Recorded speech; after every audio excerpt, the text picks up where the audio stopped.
we own this Romany Life Centre. It's like a Romany Life Centre come museum with loads of artefacts and wagons and modern day trailers to do with their culture and their past.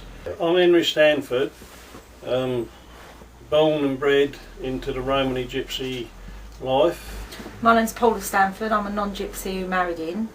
As a result of that marriage is why we decided to actually start this centre up, because I started coming across all the issues that Romany people face on a daily basis really. So we thought probably the best way forward is through education. It's really important because the language is already disappearing, so people are making moves now to get that written down. But where more and more gypsies are becoming settled and in housing, a lot of them don't know their background or where they originated from, because their parents have they've born them into houses. So some of them have never been inside a wagon, so it's really important for them as well to get in touch with their roots. We had some Slovakian gypsies come here, and again the younger ones have never lived that life. They've been in housing all the time. They don't remember the wagon side of it and living in tent side of it. They have it a lot tougher than the English gypsy do, I think. They some of them still can't send their children to a school where because of them being gypsies. We met up at Dover a few years ago. We did a week down there, and that was to do with the Romany culture, but not only for the English, it was for the Czechoslovakian, Romanian and that as well. And we had Romanian, Czechoslovakian traveller gypsy people come there, and although we didn't speak Czechoslovakian and Romanian and they didn't speak English, we could still talk to one another. I mean, they're all the same. We're all the same underneath anyway, aren't we? Yeah. We all come the same way, we're all going the same way. We've actually had people come out here and spend a few hours here, and they've said to us that their outlook has changed just by coming and spending that little bit of time here. What they grew up or was brought up to think that we were like, it's different. It's just unfortunate that as soon as they think you're a gypsy, they think that's the first thing they think you're up to is no good.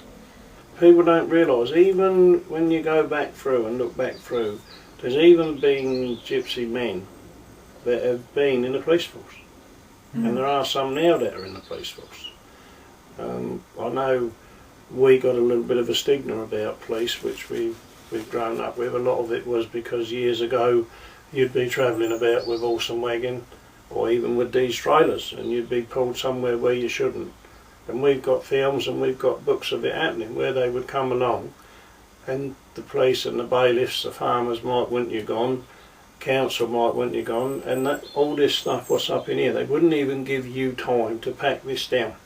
They wouldn't even give you time to wind your jacks up. They'd hook a tractor or something on and they would drag you off into the road. And if you could have your pot of food cooking on the fire. It might be every bit of food you got for the day to feed them children with in that pot. That'd be kicked off the fire. It was hard at times, but then that was all part of the way of life and the way you lived.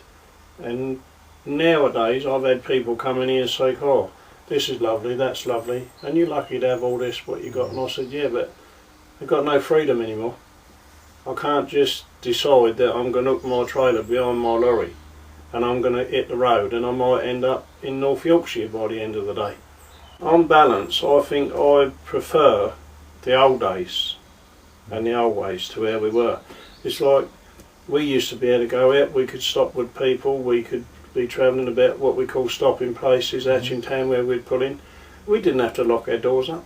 It's a lot harder now. I mean, there's nowhere for them to pull and stop anymore. If they pull alongside the road, they get moved on. There's been, hopefully now, there's moves being made to get more sites available for travellers, to go and be on there as permanent places for them to stop. But they still don't want to lose, a lot of them, the fact that they travel. But what would be nice is they used to have transit sites, didn't they? That's what I was just going to say. We could do with some of those in the southeast of England. It just means that they've still got that freedom to travel about, It would stop a lot of the problems that they have with travellers parking up illegally. If they would allow some transit camps to be made up, even to be owned by likes of us, it'd be a lot easier for the travelling people that pulled on there to get along and do things and how it should be done, then to suddenly that they're being ordered about by a gorger. It's because that's one of our problems. We've always been, we don't like taking orders. Yeah. We're free spirits, you know. There's still going to be people travelling, always. You know, never ever stop that. And but what I do think is important is making sure that it's not lost forever. You know, that people are aware that it is a culture. Things need to be preserved. We should still be here in another 500 years. Not us personally. Kushti Bok.